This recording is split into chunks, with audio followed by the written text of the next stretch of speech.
Limit x tends to zero sine of 6x² upon ln के अंदर cos के अंदर है 2x² माइनस एक्स। तो अल्टीमेटली एक्स जब जीरो को अप्रोच करेगा तो ये cos जीरो मतलब 1 ln 1 मतलब जीरो और वो भी जीरो, तो ultimately zero approaching upon zero approaching indeterminate form. क्या करें फिर? तो साइन दिखाई दे रहा है मुझे, ln दिखाई दे रहा है, तो try to create a standard form. Limit x tends to zero है ना, तो ये साइन ऑफ 6x² है, ठीक है। तो यहाँ पे 6x² किया, 6x² ऊपर भी मल्टीप्लाई किया, ओके। अब ln के अंदर ln का स्टैंडर्ड फॉर्म कैसे होता है? ln of 1 plus something and something goes to zero. तो फिर ln ऑफ 1 प्लस समथिंग, तो मैंने 1 ऐड किया और यहाँ पे cos of 2x² minus x minus 1 बना दिया ऐसे। और ये देखो ln ऑफ 1 प्लस समथिंग, तो ये पूरा जो पार्ट है ना ये समथिंग है, ln ऑफ 1 प्लस समथिंग, तो ये cos of 2x² minus x minus 1, ये यहाँ पे डिवाइड हुआ तो यहाँ पे मल्टीप्लाई भी होगा कि cos of 2x² minus x minus 1, okay. तो अब लेट सपोज कि ये कोई fx फंक्शन है, ये limit x tends to zero ये fx हो गया लेट सपोज, है ना, और ये मान के चलो कोई दूसरा gx है, तो ये तो 1 को अप्रोच कर रहा है, ये भी 1 को अप्रोच कर रहा है ना। देखो ln of 1 plus something upon something, और समथिंग जीरो को अप्रोच करना चाहिए। जब x जीरो को अप्रोच कर रहा है तो ये जो समथिंग हमने लिखा है ना, ये देखो cos जीरो मतलब 1 माइनस 1 जीरो को ही अप्रोच कर रहा है, तो स्टैंडर्ड फॉर्म लग रहा है ln का। तो अल्टीमेटली ये भी 1 को अप्रोच कर रहा है, ये भी 1 को अप्रोच कर रहा है, तो हम इस लिमिट को सेपरेट कर सकते हैं, ये 1 ये भी 1 है ना। तो फाइनली मेरे पास बचेगा 6x² upon cos of 2x² minus x minus 1, okay. अब मैंने 1 माइनस cos x देखा, ऐसा करो इसको 1 माइनस लिख दो, 1 minus cos of 2x² minus x, minus लगा लो बाहर। अब जैसे मैंने 1 माइनस cos देखा तो फिर cos का स्टैंडर्ड फॉर्म क्या होता है कि 1 minus cos of something upon something का स्क्वायर, और अगर ये समथिंग जीरो को अप्रोच कर रहा है लेट सपोज, तो ये 1/2 को अप्रोच करेगा, ये cos का स्टैंडर्ड फॉर्म। तो फिर 1 माइनस cos समथिंग, तो इस समथिंग का स्क्वायर होना चाहिए नीचे, 2x² माइनस एक्स का स्क्वायर होना चाहिए, तो यहाँ पे मल्टीप्लाई भी कर सकते हैं, 2x² माइनस एक्स का स्क्वायर, इतना डिवाइड होता है मल्टीप्लाई, तो ये फिर से एक स्टैंडर्ड फॉर्म बन गया। और लेट सपोज कि ये fx है और ये gx है, ये gx है ये fx है, और ये नॉन जीरो है, एग्जिस्ट कर रहा है, नॉन जीरो है, कितना 1/2, तो फिर जाके -12 बाहर आ गया, और limit x tends to zero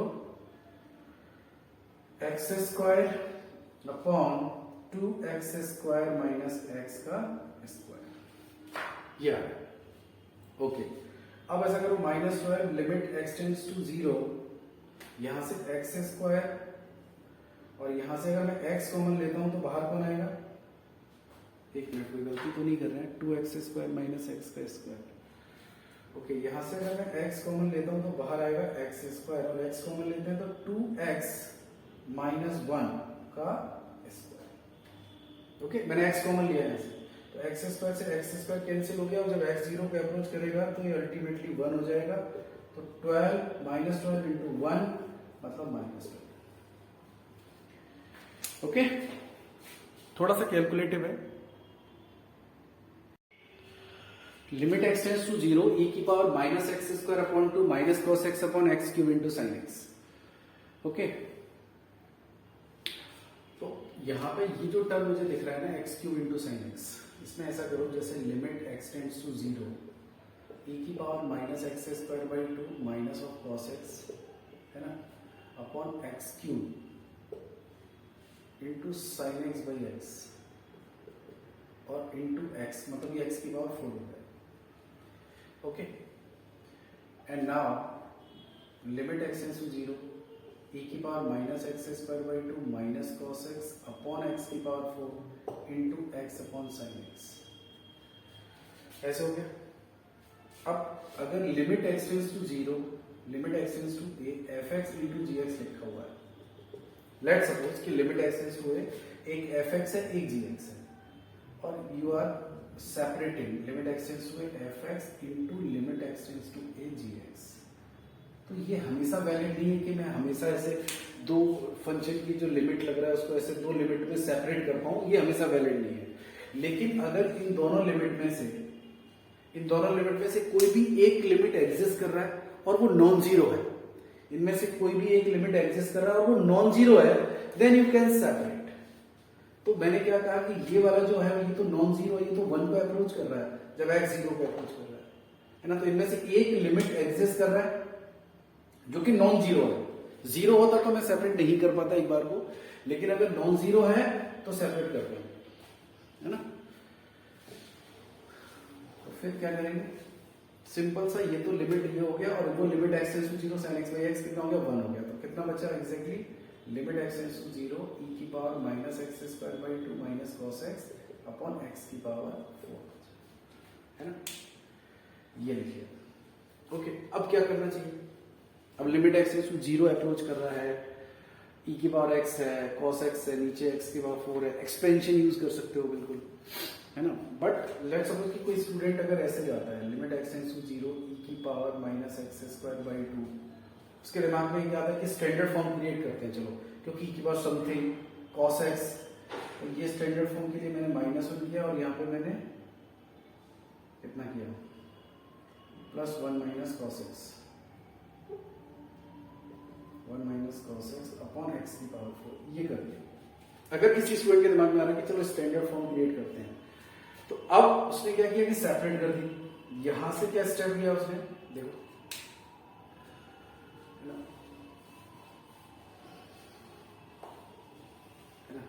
यहां से स्टेप ये लिया कि उसने limit x tends to 0 e की power minus x square by 2 -1 upon x की पावर 4 और plus limit x tends to 0 1 minus cos x upon x की पावर 4, लिमिट को सेपरेट कर दिया।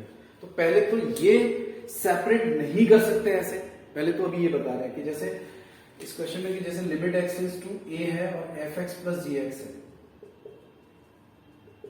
अगर तुम इसको ऐसे लिखना चाहते हो कि limit x tends to a fx plus limit x tends to a gx, है ना।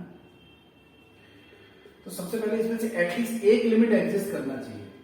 मतलब मैंने अगर इसको ऐसे लिखा है, लेट्स सपोज कि ये लिमिट है, एक ये लिमिट है, और इनमें से कोई एक लिमिट एग्जिस्ट करता है ना, कोई एक लिमिट एग्जिस्ट करता है, कोई फाइनाइट वैल्यू की तरफ जा रहा है एक लिमिट, तो वी कैन सेपरेट, है ना।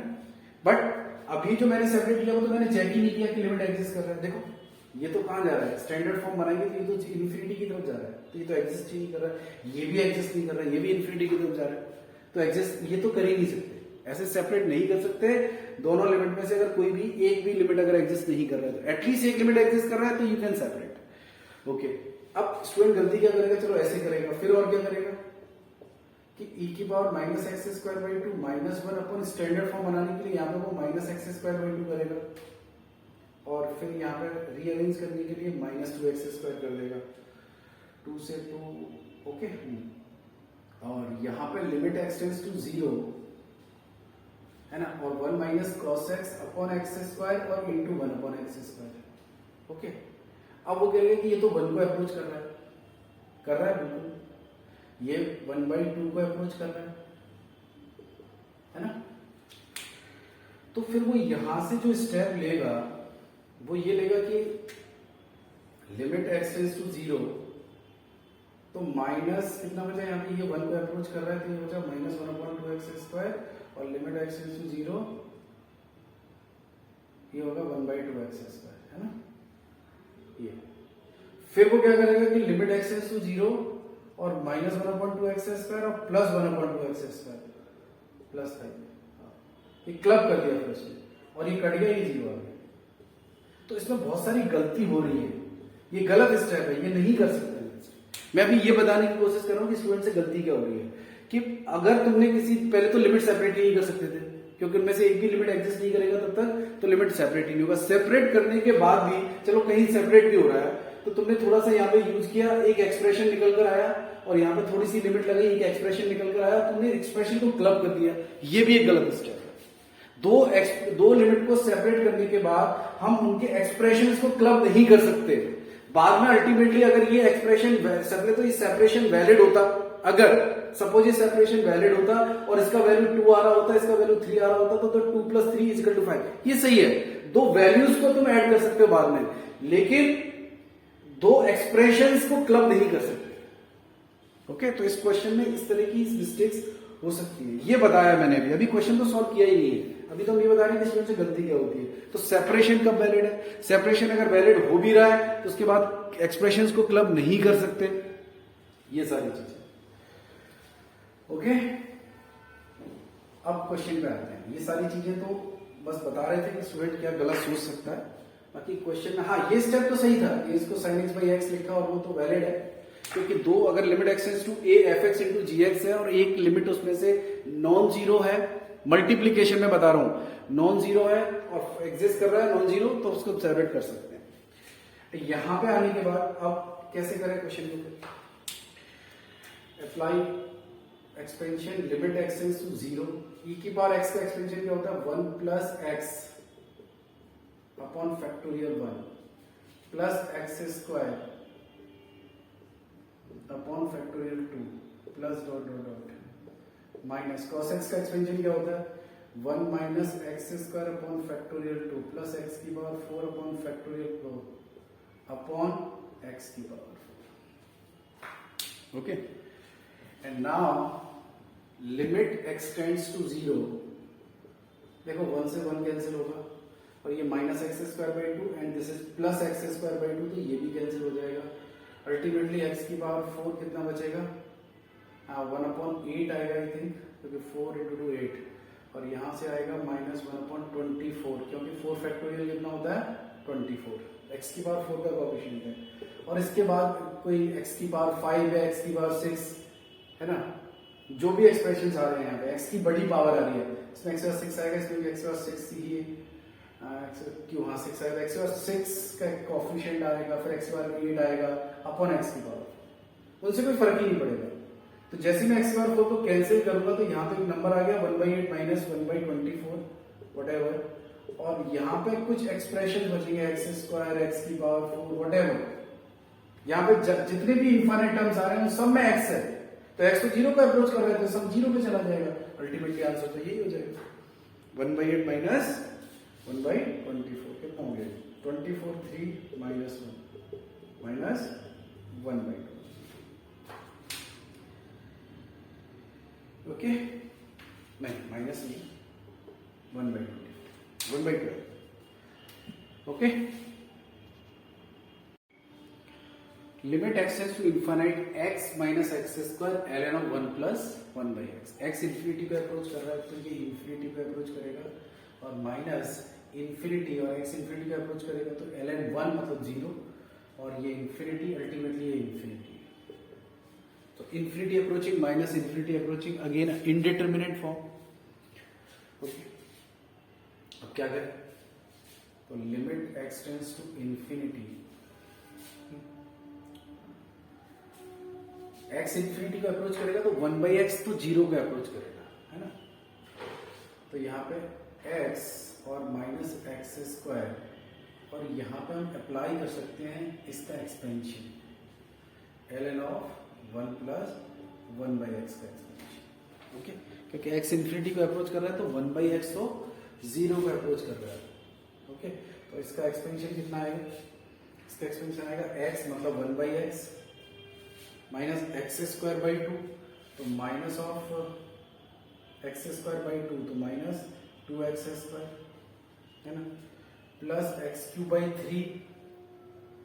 तो 1/3x³ plus dot dot dot, ऐसे एक्सपेंशन जाएगा। तो 1/x minus 1/2x² plus 1/3x³ plus dot dot dot, है ना, माइनस मतलब ऑल्टरनेटिव। तो finally limit x tends to infinity, और ये यहाँ पे जब मल्टीप्लाई होगा तो x बचेगा, x कैंसिल हो गया, और ये जब इससे मल्टीप्लाई होगा तो प्लस 1/2 बच गया, ये इससे जब मल्टीप्लाई हुआ तो इससे कैंसिल हो गया, ये 1/2 आ गया, एंड फर्दर 1/3x और ये माइनस है ना, और प्लस जो भी माइनस अल्टरनेटिव जो भी है प्लस। तो ये सारे जितने भी टर्म्स आ रहे हैं आगे ये जितने भी इनफाइनाइट टर्म्स आ रहे हैं उन सब में x डिनोमिनेटर में है, तो वो सारे टर्म्स 0 पे अप्रोच कर जाएंगे और सीधे आंसर बचेगा 1/। ओके, तो यहाँ पे एक्सपेंशन जनरली यूज करते हैं जब लिमिट x टेंड्स टू 0 होता है ना, क्योंकि x 0 होगा तो फिर वहां पे एक्सपेंशन के जितने भी इनफाइनाइट टर्म्स हैं एक लिमिट के बाद वो सब 0 पे अप्रोच कर जाएंगे। बट इस क्वेश्चन में 1/x प्रेजेंट है और x इंफिनिटी को अप्रोच करेगा, तो अल्टीमेटली ln के अंदर जो एक्सप्रेशन आ रहा है उसमें एक्सपेंशन में तो वो डिनोमिनेटर में x आ रहा है तो x इंफिनिटी को अप्रोच कर रहा है, इसलिए यहाँ पे एक्सपेंशन यूज हो गया। Okay, limit n tends to infinite -3n plus -1 की power n upon 4n minus -1 की power n, where n belongs to the natural number. Okay, and n is going towards infinity. Okay, तो when you take common n, ये चीज infinity को approach कर रहा है, n ये भी n इंफिनिटी को अप्रोच कर रहा है, तो when you take common n, this is -3 plus -1 की power n upon n 4 plus 4 minus -1 की पावर n अपॉन n से n कैंसिल हुआ, limit n tends to infinite और ये हुआ -3 प्लस -1 की पावर n अपॉन 4 माइनस -1 की पावर n अपॉन n एक नेचुरल नंबर है जो इन्फिनिटी को अप्रोच कर रहा है। ओके, अब ये n अगर इवन है तो ये पॉजिटिव क्वांटिटी है ना, पॉजिटिव क्वांटिटी है और ये इन्फिनिटी को अप्रोच कर रहा है, तो ये 0 ही जाएगा। अगर n ऑड नंबर है तो फिर ये नेगेटिव होगा और नीचे इन्फिनिटी को अप्रोच कर रहा है, तो ऑब्वियसली ये भी 0 को ही जाएगा। तो डरने की जरूरत ही नहीं कि चाहे n इवन हो चाहे ऑड हो, ये एक्सप्रेशन तो डेफिनेटली 0 को अप्रोच ही कर रहा है। ओके, तो फाइनल आंसर क्या हो जाएगा -3/4, whether it is n belongs to even or n belongs to odd. Okay.